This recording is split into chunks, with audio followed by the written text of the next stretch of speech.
Assalamualaikum warahmatullahi wabarakatuh. Yang terhormat Ibu dosen Dr. Nina Rusdiati Bariro serta teman-temanku yang saya cintai. Pertama-tama, marilah kita panjatkan puji syukur atas kehadirat Allah Subhanahu wa taala yang telah melimpahkan rahmat-Nya sehingga kita dapat diberikan kesehatan jasmani maupun rohani. Pada hari ini saya akan mempresentasikan hasil kerja saya mengenai manajemen risiko kesehatan dan keselamatan kerja K3, di mana rencana proposal ini saya akan mengadakan studi kasus pada pembangunan gedung SMA Negeri 1 Toili.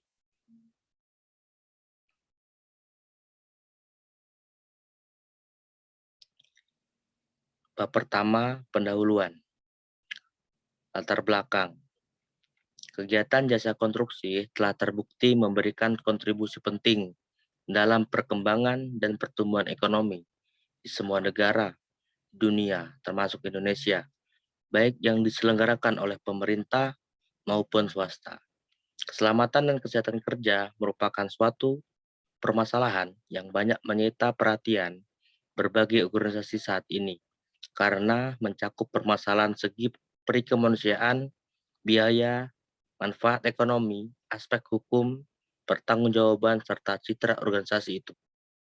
Semua hal tersebut mempunyai tingkat kepentingan yang sama besarnya, walaupun di sana-sini memang terjadi perubahan perilaku, baik di dalam lingkungan sendiri maupun faktor lain yang termasuk dari unsur eksternal industri Ervianto tahun 2005. Yang kedua yaitu rumusan masalah.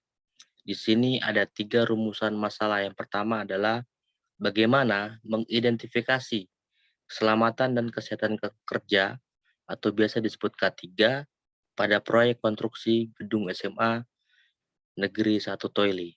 Yang kedua, bagaimana memberikan penilaian atas resiko-resiko K3 yang terjadi pada proyek pembangunan gedung sekolah SMA Negeri 1 Toili.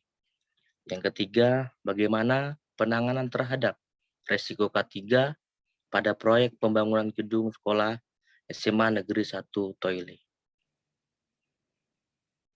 Selanjutnya adalah tujuan penelitian. Di sini ada 3 juga. Yang pertama, mengidentifikasi bahaya resiko K3 pada proyek konstruksi gedung SMA Negeri 1 Toili. Yang kedua, menilai setiap resiko yang terjadi pada proyek pembangunan gedung sekolah SMA Negeri 1 Toili. Selanjutnya, memberikan tindakan pengendalian resiko terhadap resiko K3 pada kegiatan proyek pembangunan di gedung sekolah SMA Negeri 1 Toili, di mana manfaat dari penelitian itu atau penelitian ini ada 3 juga. Yang pertama, agar supaya para tenaga kerja mendapat perhatian yang lebih baik dari kontraktor dan semua unsur yang terlibat dalam pelaksanaan proyek konstruksi. Yang kedua, untuk mengurangi angka kecelakaan kerja menuju zero accidents. Dan yang terakhir, manfaat dari penelitian ini adalah untuk mengurangi biaya yang diakibatkan oleh kecelakaan, kerusakan maupun penyakit dari si pekerja itu sendiri. Selanjutnya, bab 2, tinjauan pustaka. Yang pertama adalah pengertian risiko, yang kedua, sumber-sumber penyebab risiko, yang ketiga, manajemen risiko, keempat, proses manajemen risiko, yang kelima, manajemen risiko K3, yang keenam, tahapan manajemen risiko, yang ketujuh, pengendalian risiko K3, dan yang terakhir atau yang kedelapan adalah penanganan terhadap risiko. Pengertian risiko. Kata risiko berasal dari bahasa Arab yang berarti hadiah yang diharap-harap datangnya dari surga. Risiko adalah sesuatu yang mengarah pada ketidakpastian atas terjadinya suatu peristiwa selama selang waktu tertentu, yang mana peristiwa tersebut menyebabkan suatu kerugian, baik itu kerugian kecil yang tidak begitu berarti maupun kerugian besar yang berpengaruh terhadap kelangsungan hidup dari suatu perusahaan. Mengenai sumber-sumber penyebab resiko. Resiko internal yaitu resiko yang berasal dari dalam perusahaan itu sendiri. Resiko eksternal yaitu resiko yang berasal dari luar perusahaan atau lingkungan luar perusahaan. Selanjutnya, resiko keuangan adalah resiko yang disebabkan oleh faktor-faktor ekonomi dan keuangan seperti perubahan harga, tingkat bunga, dan mata uang.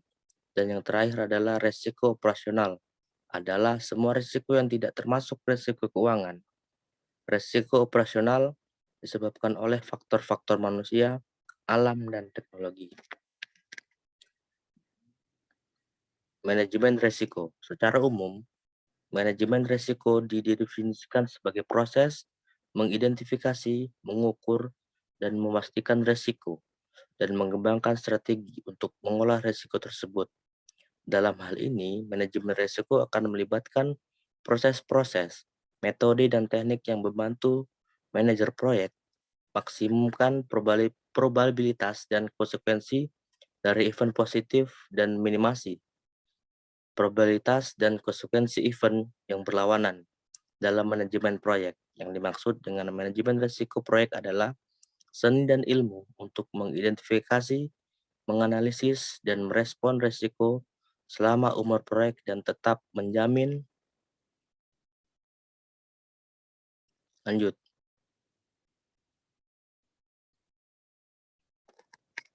Proses manajemen risiko. Yang pertama, perencanaan manajemen risiko.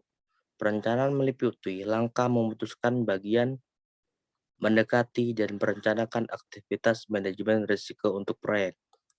Identifikasi risiko, tahap selanjutnya dari proses identifikasi risiko adalah mengenali jenis-jenis risiko yang mungkin dihadapi oleh setiap pelaku bisnis.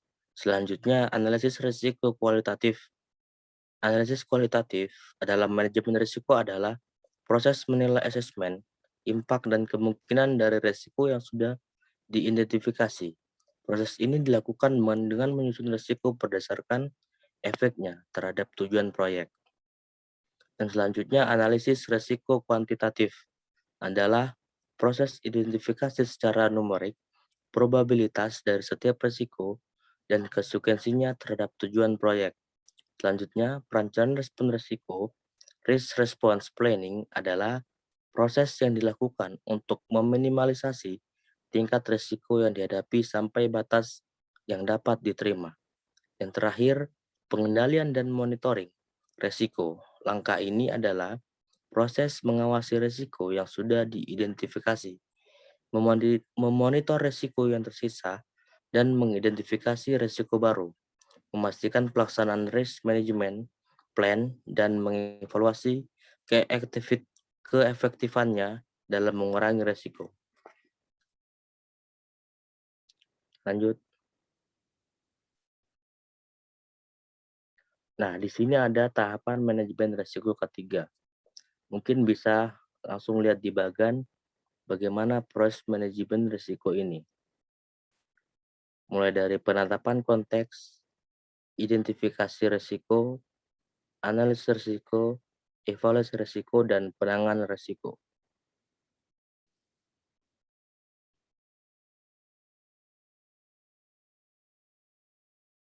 Lanjut. Lanjut. Nah, bab 3 atau bab yang terakhir mengenai metodologi penelitian. Yang pertama itu ada lokasi dan waktu penelitian, metode penelitian, studi literatur, instrumen pengumpulan data atau kuesioner, dan terakhir adalah pengumpulan data. Lokasi dan waktu penelitian. Tempat penelitian ini terletak di Kecamatan Toili, Kabupaten Banggai, Sulawesi Tengah, tepat pada proyek pembangunan gedung SMA Negeri 1 Toili. Waktu penelitian dilaksanakan dari bulan Mei 2021 sampai dengan pertengahan bulan Juni 2021.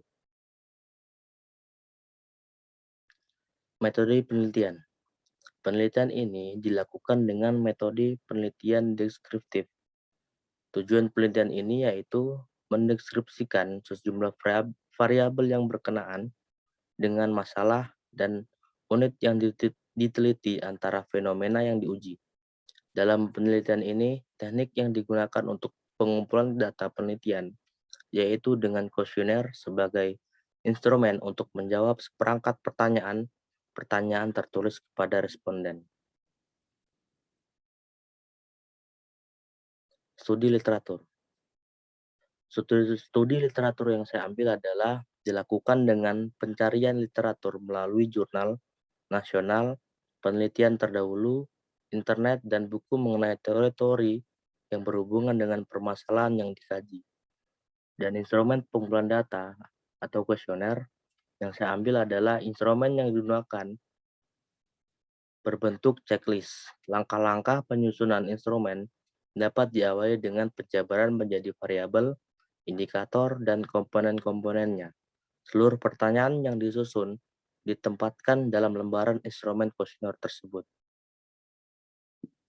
Pengumpulan data.